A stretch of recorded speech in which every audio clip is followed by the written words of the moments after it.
We're going to take an in-depth look at the Legnum VR4 project for the channel. I hope you approve of the choice. I think it's a really awesome car, and to be honest, since getting it home I've had more comments on that Legnum than I did on Stevo. Everyone seems to love the car, so that's my neighbours, they like it. Hopefully, you know, my subscribers do as well. Let me know what you think down below in the comments. So does that mean Stevo is no longer loved? No, it doesn't. We're still going to be doing everything that was planned on Stevo. I am waiting on parts. The turbo's taking longer than anticipated. Also got some other parts I'm waiting for to rebuild the cylinder head. And what else was it?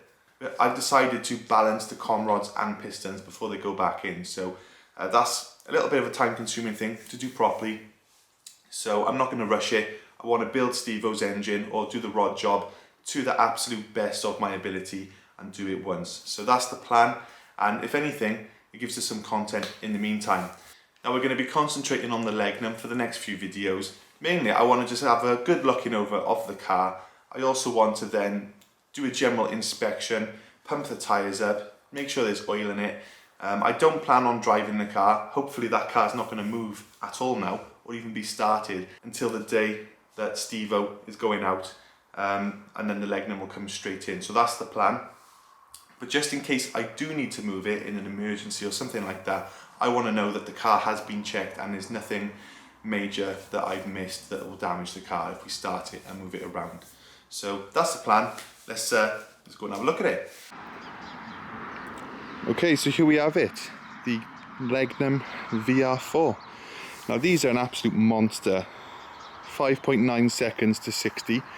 From factory, twin turbo 2.5 V6, so that's a beast. Even by today's standards, that's fast. Four-wheel drive as well, so it will get the power down. So yeah, I can't wait to actually take this out for a spin, but I think we're a little way off taking it for the home just yet. But yeah, let's take a look around the car. Now we can see on the front, it's really nice looking. We've got the white paintwork. It's like a pearly look to it, and I think it looks really nice, especially in person. I'm not sure how well it's coming up on the camera. Looking around the side as well, really sleek design down the side. Those wheels though, a couple of you commented and a couple of you have messaged me. Yes, Rally Art wheels. Now there was a model of Mitsubishi Lancer, the same generation as Stevo. In the UK it only came as a hatchback, and it's not an Evo, but it's got some Evo parts in it, such as the engine. Anyway, that was the Lancer Rally Art, and the wheels off a Lancer Rally Art are what are currently installed to this Legnum. So I think they look pretty good on the Legnum. I'm not sure if those skirts are aftermarket. What do you think? They've got some writing on them. I think it's some sort of body kit, but it looks great. Now coming down the side, we can see here a little bit of bubbling on the arch. Not so much on the surface, but if we look underneath, there's a little bit of it. Now I don't think that's too serious. That's probably been caught quite soon, so we could probably sort of flat it back a bit with a wire brush on a drill, and then put a bit of rust converter on and touch it up. I don't think that's too serious at this stage. We've caught it just in time. Looking up here as well, got the roof bars, so a proper practical performance car. We can see builds up of moss and algae everywhere, so it's probably been a good couple of years since this car's had a clean, I'd imagine, judging by the build up of algae and moss. Now you might be thinking, why is the bonnet not shut? Well, it is actually shut, but there's some bonnet raisers. You might be able to see them down here. Yeah, little red spaces. Now, some people think it's sort of cool or adds to the look of the car. I'm not a fan of it personally, so I will be removing them. And what it's caused is the bonnet is now out of alignment, and every time the bonnet's opened, it actually contacts the bodywork. So it's scraped a bit of paint off. But that can be sorted out pretty easily, and the rust staining can be cut off, so that's not a big problem to put right. Looking down here at the wheels, sewn up close, not bad. I think they've had a rattle can refurb at some point. Also the brake discs, they are drilled and slotted by the looks of it, and the lip isn't too bad. I don't know how it looks on video, but they're not too bad. Probably could do with replacing though, regardless. Yeah, looking over here, just a general build up again of algae and moss on the car, which is fair enough, it has been standing. Little nick here, we'll probably just touch that up with some paint. Maybe we can get some colour matched paint and just touch up some of the stone chips and little things like that. Now, I've heard these are good cars, and we can see that they're good cars because they won Car of the Year in 96 to 97 in Japan. So now we're at the rear of the car, and I think that's probably how I ended up with it. The pictures showed the rear end, and it looked like the boot had very, very bad rust issues. It looked like the paint was flaking off, and yeah, it just didn't look good. But in person, I've actually inspected this, and I've scraped a little bit of paint off, not paint, whatever this red stuff is, and we can see underneath the paint is actually intact. So I don't know what it is, but something's been spilled on the car, but it does come off. And the same story here. This looked like a failed lacquer, the paint was coming off and rusting, but it's just a bit of algae. The paint underneath is actually in really good nick. So obviously we've got the twin turbo label here, and there's this sort of panel in the middle. Now that's not on any other one I've ever seen, not that I've seen a lot of them. So I don't know what that is. Is it a JDM part? Is it like an aftermarket part? If you know, let me know in the comments. So I was looking at this tow hook and I thought that's going to come straight off, but the bumper's actually been notched to make it fit. So we're going to keep it. But the more I thought about it, I thought it's actually in keeping with the car. The whole point of these Legnums are they're a practical sort of family monster powerful car. They got the roof racks, they got the estate to chuck all the kids' pram in the back and everything like that. So a tow hook, well, it's in keeping with the car. So yeah, in that sense, it sort of makes sense, and it will be staying. And then looking around the side, it's pretty much the same as the other side. Really sleek bodywork. We got the wheels the same. The tyres are mismatched, cheap, and some of them are bald. So we'll probably be replacing them at some point for some nice tyres, and just generally giving the car a bit of TLC. So we'll pop the bonnet. Let's have a look at the engine bay. Then after that, we'll go to the interior and we'll have a look at what parts are included with the car in the boot. So here we are at the engine bay, and you can see a really big engine. So transverse mounted V6, 4 valves per cylinder, dual overhead cam.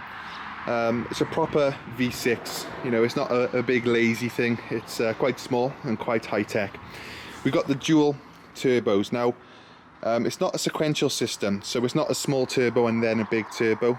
The two turbos, they come in at the same time. They just feed different banks of the engine. So those two turbos will come in at the same time, and that's when you're going to get a nice punch of torque. Now looking again over here, we can see those bonnet raisers. They're going to have to come off. They just have to, because it doesn't look great, and the rubbing, I don't want it to damage the car. But yeah, apart from that, a pretty non-offensive engine bay. It's all pretty standard and pretty OEM, which is what I like to see, especially on an older performance car. There's no major oil leaks or anything.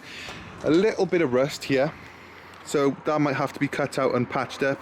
I don't know what's gone on there, if it's been filled or something, but it's going to need a bit of attention. But apart from that, pretty sound. Now then, let's take a look at the interior. So this is one of the comfiest seats I've ever sat in a car. It's big, it's soft, and it's leather. So yeah, really nice. And the driving position as well is really comfy. I do find that the Mini that we currently have as a family car is very tight, and I'm quite tall, 6'7". It's actually quite difficult to get in and out, but this Legnum, oh, it's lovely. You can just get in, no problem. Ooh. Slide over the seat, and you're in. It's like sitting in a beanbag. It's lovely. So we got a carbon fiber effect trim down the center here. Let me just focus on that. We got a carbon fiber trim down the center. We have a Tiptronic automatic gearbox in this particular car. But yeah, I think most of them were automatic. I think it was over 90% of them were automatic. So in that sense, I don't mind. And again, I think it is in keeping with the type of car. It's a big luxury cruiser, and you know, I think an automatic does suit the type of car. Now, we've also got here a GFB boost controller. Now, GFB are a very good company, really, quite a reputable company from Australia. But it does make me wonder, why has it got a boost controller on it? The ECU should be controlling the boost. And the only reason I would imagine anyone would run a boost controller is so they can turn the boost up without having it remapped. So that's never a good thing, because the fueling usually will not adjust. Some cars, the maps will account for it, but most cars, that is not the case. So we're going to have to do a bit of research on that and potentially go back to factory boost control. But yeah, looking around, really comfy, and just a nice place to be honest. Yeah. Now, this steering wheel here, Momo, I thought I recognised that. I think it's out of an Evo 6 or an Evo 5.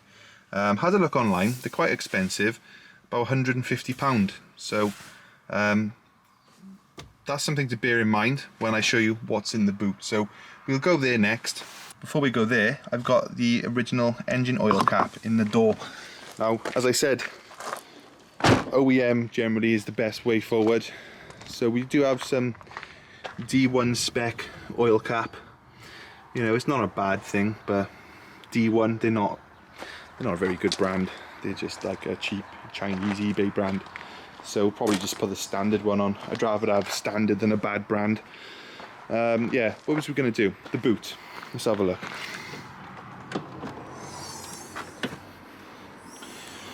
So yeah, now, Nardi or Momo? What is your preference? I'd imagine this is the original steering wheel. Nardi is a very good brand, as I'm sure you're aware.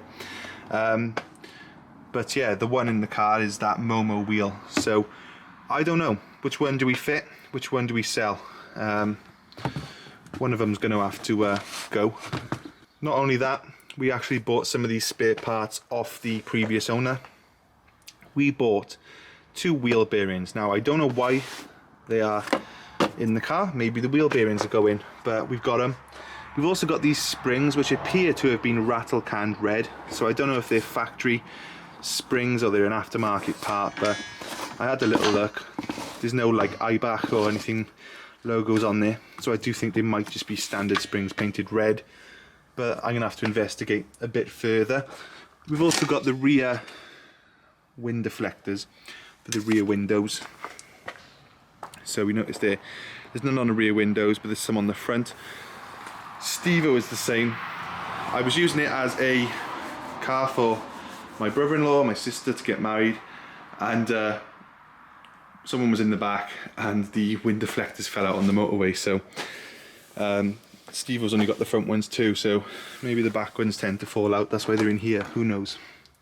Oh yeah, and we have a turbo. So as you're aware, there's some smoke coming out the exhaust. Obviously, whoever's had it before has diagnosed it as a turbo seal failure, and there's a replacement turbo here, so I'm gonna fit it. Hopefully it's that and the car will be fixed. I also don't know how they would have diagnosed what turbo, because there's two turbos there, so I don't know how they would have diagnosed that. I don't know if the two turbo units are the same. Are they different? I don't know. Okay, so now we're going to check the engine oil. That's really the most important thing, because if I did need to move it, I'd only move it to like there. So we're going to check the engine oil. I did check it when it was there, but the car was on like a really steep hill, so I might have had a false reading. As soon as this gets in the garage, when Steve-O's done, we'll be doing a full service on it anyway. But oh, there we are, look. It's about halfway between minimum and full. So it's only a little thing, but it is worth checking, because if there's no oil in it, then obviously the car's not going to last very long. And I've learned that the hard way, unfortunately. I bought a Subaru a few years ago and it didn't have any oil in it. The guy said he just serviced it, so I took his word. And we got about 10 miles down the road and the engine blew up. So yeah, that's the only time I never checked the oil on a car I've just bought, and well, I paid for it. So there's oil in the car. With regards to sort of leaving it here, I'm happy now. I don't think there's any problems. And yeah, we're gonna give it a good clean, give it a good jet wash, a good snow foam and a good going over. But unfortunately you're gonna have to wait till the next video for that one. So we'll see you in the next one. Remember to click like if you enjoyed the video. Remember to subscribe as well so you don't miss any of the future videos, and we'll see you in the next one. Cheers guys.